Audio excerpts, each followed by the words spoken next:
I want to thank Craig Jarrett for sending me this story that is coming out of Minneapolis, Minnesota.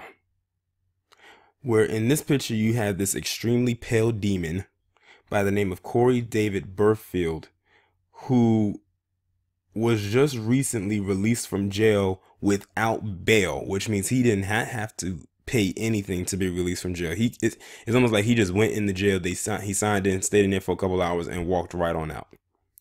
And this guy beat a man by the name of Muhammad Dukli, and he was a teacher's aide at um an education center, which is basically an alternative school. Like I say, he was a teacher's aide. They said he beat this man within an inch of his life.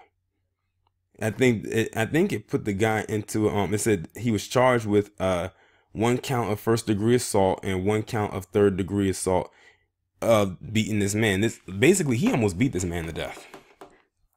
And he did not post bail. He walked out of the jail. He did not get charged with, but he did get charged, but he did not have to pay to be released from jail.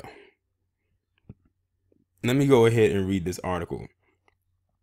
It says apparently in Minneapolis, you can beat a person to within an inch of their life and still walk out of jail without posting bail. At least that's what happened Thursday when 18-year-old Corey David Burfield was released after District Judge William Koch, I wonder, related to the Koch brothers because it's spelled the same exact way, decided he was not a flight risk. According to the Minneapolis Star-Tribune, Burfield is charged with one count of first-degree assault and one count of third-degree assault in the brutal beating of Muhammad Dukli, a paraprofessional at Harrison Education Center and Alternative High School. Dukli had to be placed on life support after being left in critical condition, but thankfully as of Thursday he no longer needs to be on life support and is sitting up and smiling and is apparently making a dramatic recovery after being beaten unconscious.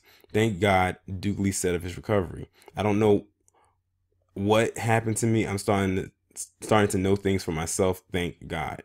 We feel like a heavy mountain has been removed from our head, Imam Dukli, the victim's uncle, said. He can recognize us, and we are very excited and grateful to Allah and for the community support. It's our prayer that the strength we see will continue his recovery. Burfield, for his part, will be kept under electric home monitoring and have no contact with Muhammad Dukli, authorities said. The teen must also meet with mental health. Oh, God. Here we go. Mental health professional within 2 weeks. Burfield's mother told the judge that she was able to supervise her son. Perhaps not surprisingly, Dukli's family and friends opposed the judge's ruling. Quite frankly, we are disappointed. For a serious case like this, I think he should have been on bail. Minneapolis School Superintendent Ed Graff used a Thursday morning news conference to emphasize the need for mental health support, affordable housing, and employment for troubled students. Hold on. See all the stuff that they do when it comes to white students. This guy beat this man almost to death. He was on life support. He almost died, and the only thing you want to give him is mental health support, affordable housing, and employment for troubled students. Like that's your plan.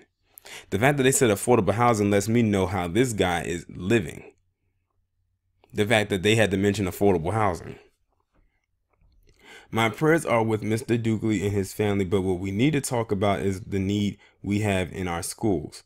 Many of our students have emotional and behavioral needs, and that leads to aggression.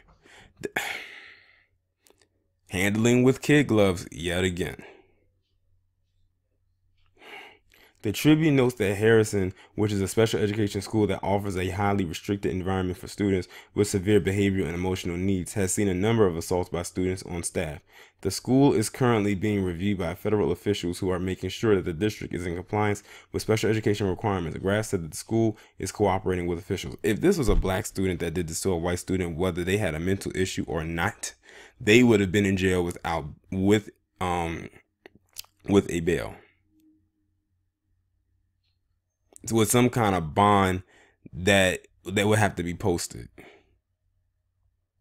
But because it's the lily white guy and they got to think of his future, I'm surprised they didn't put that in the article or was mentioned in the statement. They might as well. They kind of danced around it. Yet again. He's going to walk away from this scot-free knowing that he almost killed somebody. Kind of reminds me of Ethan Couch. I'm surprised they didn't use the affluenza thing, but apparently he can't use that because based on what they're saying, he doesn't have enough money to claim affluenza. But okay. Y'all let me know what you think down in the comments. Like, share, subscribe. I'll talk to you in the next one.